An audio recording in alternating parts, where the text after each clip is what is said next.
Jo crec que la pregunta té la virtut de permetre que puguin votar i expressar-se tant els que són contraris a tot això, és a dir, els que volen mantenir les coses com estan ara, els que són partidaris de la tercera via entesa com canviar l'estatu quo però sense trencar tots els lligams amb Espanya, i els que són partidaris de la independència. Per tant, jo crec que és una pregunta molt ben trobada. La data em sembla una data encertada. Ja hi havia uns condicionants pel fet que hi hagi eleccions europees, que és que abans de les eleccions europees necessites 3 mesos i després necessites 3 mesos, en els quals no hi pot haver altres convocatòries. Això permetia igualment que es fes el referèndum l'11 de setembre, vaja, al setembre, que és el que hi ha molta gent que apostava, inclòs el Consell Assessor de Transició Nacional, que crec, si no recordo malament, apostava no sé si per l'11 o el 18, però vaja, el mes de setembre, però jo crec que és un encert fer-ho el 9 de novembre per dos motius. Un més simbòlic, que és el 25 aniversari de la caiguda del mur de Berlín, i això té molt de caiguda del mur en el sentit que la Constitució ens l'han posat com si fos un mur, i aquest és el mur que s'ha de trencar.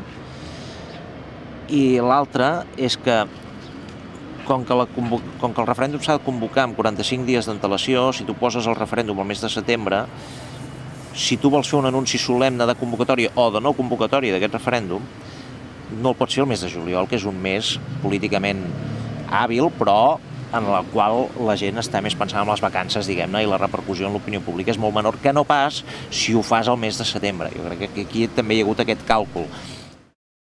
Jo crec que ho ha demostrat, independentment del partit que sigui, però com a mínim ha tingut la coherència de mantenir aquestes conviccions des de l'endemà de la manifestació de l'11 de setembre del 2012, que ja ve una mica d'abans, perquè el dret a decidir és una cosa que no neix el 2011, sinó que en el cas de Convergència neix amb una conferència al Palau de Congressos, crec que si no m'equivoco és l'any 2007, però quan l'endemà de la diada Artur Mas diu he sentit el clam, i després de la reunió amb Rajoy diu ara Catalunya vol un estat, s'ha mantingut amb aquesta convicció fins i tot després de la davallada electoral i també dins d'aquest procés que ha tingut alts i baixos, no? I per tant és un lideratge que ara és compartit amb altres, però que sense un president de la Generalitat que estés disposat a trencar l'estatu quo des de dins, perquè ell forma part d'aquest estatu quo, això hauria sigut impossible. Jo estava convençut que hi hauria un acord, perquè el que jo crec que tenien molt clar tots, Convergència, Unió, Esquerra, Iniciativa, la CUP, la societat en general, era que l'única cosa que no es podien permetre era fer el ridícul. Jo crec que això ho va dir el conseller de Presidència, i jo honestament ho havia escrit abans, i per tant, com que no es podia fer el ridícul, algun acord s'havia d'arribar. Jo aquest convenciment el tenia. Això és el que hem de saber què passarà. Home, a veure, intentant pensar què és el que va passar, doncs que el mes de gener s'entrarà la proposició de llei del Congrés per demanar el traspàs per convocar els referèndums, que al febrer et diran que no, i que aquí teòricament s'ha d'aprovar la llei de consultes catalana, que després es aprovarà la via de la llei de consultes catalana. Jo crec que al final hi acabarà havent-hi, és possible, una mena de candidatura unitària a les europees. Aquesta és una possibilitat que entra dins dels càlculs i que, per tant, tu ja has demostrat a la comunitat internacional que no et deixen fer la consulta per la via, diguem-ne, de la Constitució espanyola, no et deixen fer la consulta per la via de la legislació catalana, vas a Europa i en funció del resultat electoral el missatge que dones pot ser molt potent, que pot ser en unes eleccions en les quals sempre vota molta menys gent que en unes eleccions nacionals o estatals.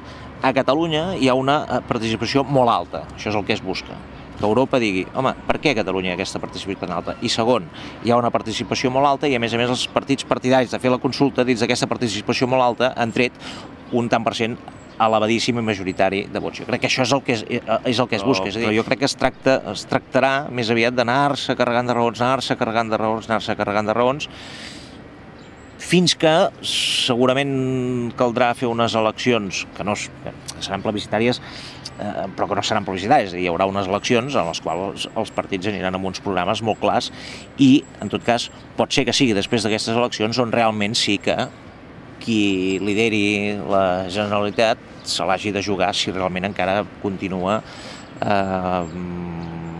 volent que Catalunya sigui un estat. Que sí. Jo personalment crec que per molt que es digui que les eleccions europees són unes eleccions en les quals s'ha de votar en clau europea, mai ningú ha anat a les eleccions europees a votar en clau europea i tots els països voten en clau interna. I les anàlisis que es fan a tots els països són en clau interna. Si serem els únics idiotes, amb perdó, que no farem l'anàlisi en clau interna i farem l'anàlisi en clau de la Unió Europea. Jo crec molt en Europa, però jo crec que és una eina molt potent dir els catalans, aquests senyors que els diuen que quedaran fora de la Unió Europea i que seran els pàries de la terra, són tan europeistes que són els que més voten a les eleccions europees i a més de ser els que més voten a les eleccions europees, la majoria de gent que va votar insisteix en que volen fer una consulta legal. Jo t'explico la teoria del per què estic... crec que seria bo que hi hagués una candidatura unitària. Si la participació a les eleccions és molt baixa i diguem-ne, aquest missatge que s'ha de donar al món no se sap donar per part dels ciutadans i per part dels partits, doncs escolta, s'haurà de buscar altres vies, diguem. La teoria de jocs diu que per fer creïble, o sigui, que perquè l'adversari no faci el que vol fer, has de fer creïble l'amenaça. I llavors tu has de fer creïble una intervenció militar, cosa que no ens creiem a l'Europa del segle XXI, o has de fer creïble la suspensió de l'autonomia, o has de fer creïble el que sigui. Per tant, jo crec que aquestes amenaces van més en aquest sentit, d'intentar fer creïble l'amenaça perquè tu et facis enrere. Però jo estic convençut que això no passarà. Estic convençut que Espanya sap, Espanya, diguem-ne, entès com a concepte polític, estat espanyol, sap perfectament que té un problema. Jo crec que... Sí, però primera, les enquestes demostren que aquesta por que intenten transmetre quedar fora de la Unió Europea és molt menor, molt poca entre els ciutadans. I segona, no ho sabem, això. És a dir, podem discutir molt i s'ha discutit molt, però fins que no hi hagi una consulta, una votació i no es facin efectives les coses, és impossible saber si Catalunya quedarà dins o fora de la Unió Europea. Sí que els tractats diuen que si una part s'independitza queda fora dels tractats, però enlloc està escrit que no pugui tornar a entrar una altra vegada. I quan la gent ha demostrat sobradament que el que vol és un estat, perquè de moment ho diuen les enquestes, diguem-ne, i l'objectiu del catalanisme és aquest, per molt que ara o no puguis votar o surti el no, etc., hi ha aquesta minoria determinant que continuarà insistint, i per tant sempre hi haurà algun dia que tot això es tornarà a plantejar i al final hi haurà algun dia que les coses canvien. No ho sé. Creus que haurien? No ho sé. Tinc la sensació que... És a dir, que ara tot està molt més madur perquè Esquerra entri al govern, sí. Que a Convergència li interessaria que Esquerra entri al govern perquè el desgast del dia a dia no l'assumeixi en solitari Convergència i Unió, sí. Que Esquerra es pot veure amb el compromís de dir home, si hem pactat la pregunta i hem pactat els pressupostos, ara no té gaire sentit que no siguem al govern, també. Ara, que a Esquerra li interessi entrar al govern justament per això de cremar-se i no quedar-se fora, com fins ara, on s'ha demostrat que a les enquestes li va molt bé, també hi és.